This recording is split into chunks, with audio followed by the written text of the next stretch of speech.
Hello friends, मैं हरिनारायण साहू गुरु IAS online classes के इस प्लेटफॉर्म पर आप सभी का स्वागत करता हूं। और संविधान संशोधन के वीडियो के क्रम में यह हमारा तीसरा वीडियो, इससे पहले 2 वीडियो और आ चुके हैं। तो संविधान संशोधन के इस क्रम में आज हम बात करने वाले हैं 42वें संविधान संशोधन 42वें कॉन्स्टिट्यूशनल अमेंडमेंट की बात करने वाले हैं। बहुत ही इंपॉर्टेंट है ये 42वां संविधान संशोधन, और इससे कई बार विभिन्न एग्जामों में क्वेश्चंस पूछा ही जाता है अधिकतर, है ना। तो इसमें से कई सारे क्वेश्चन हैं। प्रावधान बहुत बड़ा था, यह इतना बड़ा संविधान संशोधन था कि अभी तक जितने भी संविधान संशोधन देश में किए गए हैं, हमारे संविधान में जितने भी संविधान संशोधन किए गए हैं, उन सब में यह सबसे बड़ा संविधान था। इसलिए इसे क्या कहा जाता है, यह सबसे बड़ा संविधान था, इसलिए इसे भारत का लघु संविधान के नाम से भी जाना जाता है। जब यह किया गया था 1976 में किया गया था, और सरकार थी, प्रधानमंत्री थी इंदिरा गांधी। ये भी पूछा जाता है कि 42वें संविधान संशोधन के तहत प्रधानमंत्री कौन थे, तो इंदिरा गांधी थी। सन था 1976 इसे लघु संविधान संशोधन भी कहा जाता है, और यह सबसे बड़ा संविधान संशोधन है अभी तक का। इसे किसकी सिफारिश पर किया गया था, तो यह किया गया था एक आयोग की सिफारिश पर। उस आयोग का जो नाम था स्वर्ण सिंह आयोग। स्वर्ण सिंह जी उस आयोग के अध्यक्ष थे। तो ये आप याद रखेंगे, ये क्वेश्चंस भी कई बार बना है कि स्वर्ण सिंह आयोग की सिफारिश पर यह संविधान संशोधन किया गया था। क्या क्या प्रावधान थे, उसमें से कुछ प्रमुख प्रावधान हम यहाँ देखते हैं। पहला प्रावधान, प्रस्तावना। जो संविधान की प्रस्तावना है उसमें 3 नए शब्द जोड़े गए। 42वें संविधान संशोधन में प्रस्तावना में संविधान संशोधन करके 3 नए शब्द जोड़े गए। एक था समाजवादी, पंथ निरपेक्ष और अखंडता। समाजवादी, पंथ निरपेक्ष और अखंडता। एक क्वेश्चन पूछा जाता है कि 42वें संविधान संशोधन के अंतर्गत प्रस्तावना में कौन से निम्नलिखित शब्द जोड़े गए। तो ये शब्द आपको याद रखना, समाजवादी, पंथ निरपेक्ष और अखंडता।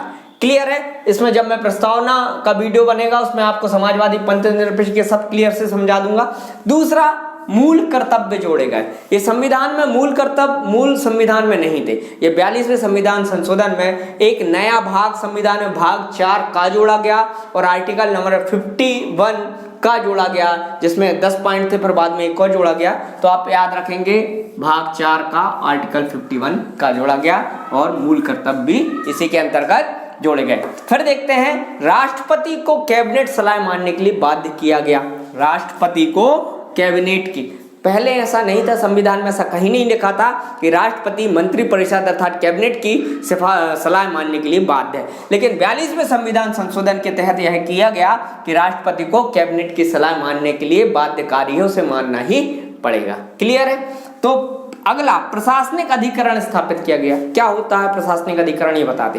पहले क्या है, कोई भी किसी को, सरकारी कर्मचारी को दिक्कत आती थी तो न्यायालय जाता था। तो 42वें संविधान संशोधन के तहत एक हाई कोर्ट का दर्जा देकर एक न्यायाधिकरण बना दिया गया। सरकारी लोगों को अगर कोई दिक्कत आती है अपने विभाग से या किसी रिलेटेड, तो वह पहले कोर्ट में क्या बहुत ज़्यादा मामले होते हैं, हर प्रकार के लोग जाते हैं, तो इनके लिए एक अलग हाई कोर्ट का दर्जा देकर न्यायाधिकरण बना दिया गया, और वह प्रशासनिक अधिकारी वहां से अपना न्याय प्राप्त कर सकते थे प्रशासनिक अधिकरण से। फिर अगला देखते हैं, 5वां, लोकसभा और राज्यसभा की सीटों की संख्या 1971 की जनसंख्या के आधार पर। कब? 1971 की जनसंख्या के आधार पर। कब तक के लिए? 2001 तक के लिए निर्धारित कर दी गई। 1971 की जनसंख्या के आधार पर, 1971 की जनसंख्या के आधार पर 2001 तक के लिए निर्धारित कर दी। अब आप बोलोगे 2001 में क्या हुआ, तो 2001 में एक नया संविधान संशोधन करेंगे, वो 84वां संविधान संशोधन था, उसमें 2026 तक के लिए निर्धारित कर दी गई, बढ़ा दी गई। मतलब सीटें उतनी थी, समय बढ़ा दिया गया। ठीक है। फिर अगला देखेंगे, संविधान संशोधन न्याय क्षेत्र से बाहर कर दिया गया। अर्थात अगर कोई सरकार संविधान में संशोधन करती है तो वह न्यायालय में जाएगा ही नहीं, जो बाद में अगले ही 44वें संविधान संशोधन में से अगली सरकार ने बदल दिया था। ठीक है। अगला पढ़ते हैं, लोकसभा व राज्यसभा के कार्यकाल भी बढ़ा दिया था। 5 से बढ़ाकर 6 वर्ष। अभी अपने यहाँ क्या होता है, लोकसभा का कार्यकाल 5 वर्ष का होता है, उन्होंने कितना कर दिया, 6 वर्ष का कर दिया था, जो 44वें संविधान संशोधन में वापस 5 वर्ष कर देते हैं। सुप्रीम कोर्ट और हाई कोर्ट की रिट जारी करने की शक्ति भी इन्होंने कटौती कर दी। 42वें संविधान संशोधन में। तो इसके बाद जो 44वां संविधान संशोधन होगा ये शक्ति भी वापस लौटा दी जाएगी। फिर 3 नए शब्द नीति निर्देशक तत्व जोड़े गए।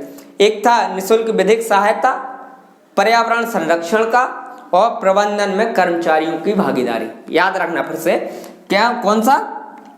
निःशुल्क विधिक सहायता, पर्यावरण संरक्षण और प्रबंधन में कर्मचारियों की भागीदारी, ये शब्द जुड़े गए। तो एक बार आप इसको अच्छे से नोट डाउन कर लीजिएगा, क्योंकि सारे क्वेश्चंस कहीं ना कहीं एग्जाम्स में आए हुए हैं। ये फैक्चुअल है लेकिन ये आपको याद रखना है, बहुत ही इंपॉर्टेंट। एक ना एक संविधान संशोधन पूछा जाता है एग्जामों में अधिकतर, और उसमें से 42वां बहुत बार पूछा गया, सबसे ज्यादा बार अगर पूछा गया होगा तो 42वां संविधान संशोधन से प्रॉब्लम। आपको स्वयं देख रहे होंगे कि एक वीडियो बना दिया मैंने उसके ऊपर, इतना। तो आप एक काम करिए, इसको अच्छे से नोट डाउन कर लीजिए और पढ़ लीजिए। अगर ये वीडियो अच्छा लगा हो तो मेरे वीडियो को लाइक करें और शेयर करें। धन्यवाद।